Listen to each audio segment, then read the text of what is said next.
बिस्मिल्लाहिर्रहमानिर्रहीम अस्सलाम वालेकुम जी। कैसे हैं आप लोग सब? उम्मीद है सब खैरियत से होंगे, हैप्पी होंगे, हेल्दी होंगे। तो आज आपके लिए लेकर आई भुना गोश्त की बहुत ही मजेदार सी रेसिपी, जिसे मैं स्टेप बाय स्टेप आपको बनाना सिखाऊंगी, जिसकी वजह से आपको बनाना इसको और भी आसान हो जाएगा। बहुत ही टेस्टी बनता है। आप इसको गरम गरम रोटियों, पराठों या फिर बॉइल्ड राइस के साथ भी सर्व कर सकते हैं, तो जरूर ट्राई कीजिएगा। चलिए फिर फटाफट से इसको बनाना शुरू करते हैं। तो बिस्मिल्लाहिर्रहमानिर्रहीम। भुना गोश्त बनाने के लिए सबसे पहले मैंने यहाँ पर एक कढ़ाई ले लिया है। इसके अंदर मैं डालूंगी 3/4 कप ऑयल। ऑयल जैसे थोड़ा गर्म होगा तो इसके अंदर कुछ खड़े मसाले जाएंगे, जिसमें मैंने एक तेजपात का पत्ता लिया है, 8 से 10 अदद मैंने साबित काली मिर्चें ले ली हैं, 2 मैंने दालचीनी के टुकड़े लिए हैं, एक बड़ी इलायची ली है, 4-5 लौंग ले लिए, आधा चाय का चम्मच मैंने सफेद जीरा लिया और आधा चाय का चम्मच मैंने काला जीरा लिया है।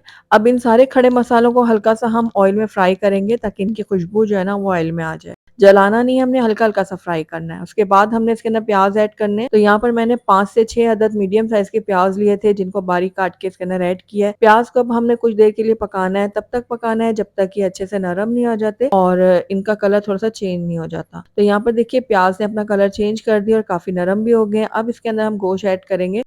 तो यहाँ पर तकरीबन 1 किलो मैं बीफ का इस्तेमाल कर रही हूँ। आप चाहें तो चिकन या फिर मटन का भी इस्तेमाल कर सकते हैं। तो यहाँ पर अब हमने गोश्त की भुनाई करनी है, तो तकरीबन 1.5 से 2 मिनट के लिए हम गोश्त को भून लेंगे। तो लगातार चम्मच चलाते हुए मैं गोश्त की भुनाई कर रही हूँ।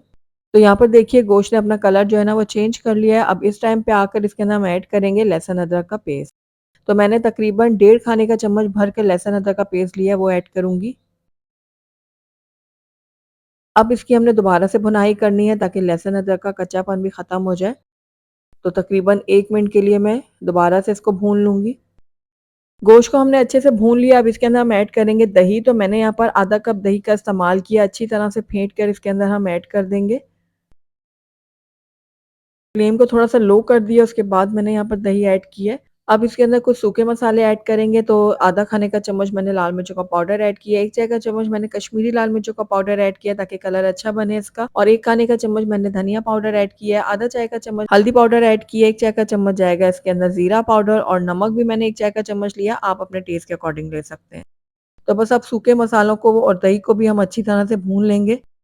तो चूंकि हम यहाँ पर भुना गोश्त बना रहे हैं ना, तो हमने इसको बहुत अच्छी तरह से भूनना है। जो चीज़ डालते जाएंगे हम भूनते जाएंगे।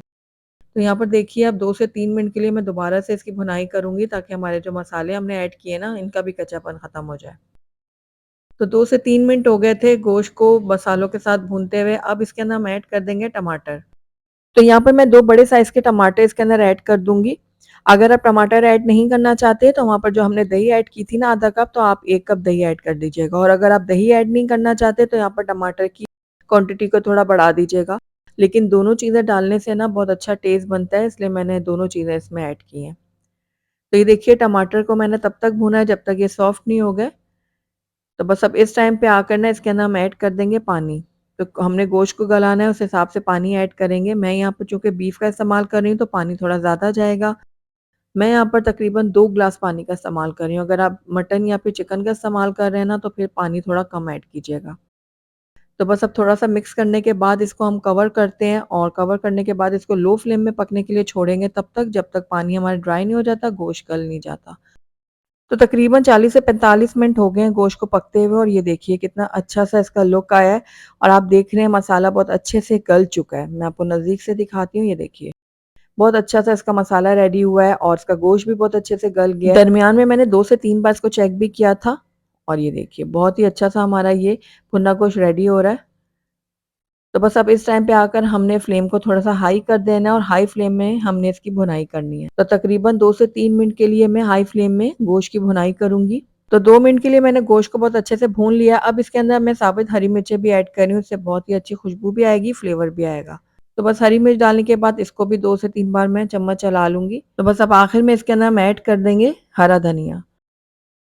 तो कटा हुआ हरा धनिया इसके अंदर ऐड करते हैं, उसके बाद इसको भी थोड़ा सा मिक्स कर लेंगे। और बहुत ही ज़बरदस्त सा हमारा ये भुना गोश्त जो है ना वो बन के रेडी हो गया है। तो मिक्स करने के बाद अब इसको हम कवर करते हैं, और 5 मिनट के लिए हम इसको ऐसे ही रहने देंगे। उसके बाद मैं आपको उसको प्लेट आउट करके दिखाऊंगी। अल्हम्दुलिल्लाह हमारा बहुत ही मज़ेदार और लज़ीज़ भुना गोश्त बनकर तैयार हो गया, और आपने देखा कितना आसान है इसको बनाना। अगर आपके घर में दावत है, तो आप दावत में इसको बनाएं। इसके अलावा घर वालों के साथ भी इंजॉय कर सकते हैं, गरम गरम रोटियों, पराठों और चावल के साथ। तो ज़रूर ट्राई कीजिएगा और मुझे बताइएगा कि मेरी आज की रेसिपी आपको कैसी लगी। अगर अच्छी लगी है तो इसको लाइक ज़रूर कीजिएगा, फ्रेंड्स और फैमिली में इसको ज़्यादा से ज़्यादा शेयर कीजिएगा। अगर पहली दफ़ा मेरे चैनल पे आए हैं तो काइंडली इसको सब्सक्राइब भी कर लें, साथ ही बेल आइकन को भी प्रेस कर दें ताकि मेरी हर नई आने वाली वीडियो की नोटिफ़िकेशन सबसे पहले आप तक पहुँचे। Thank you for watching. अल्लाह हाफ़िज़।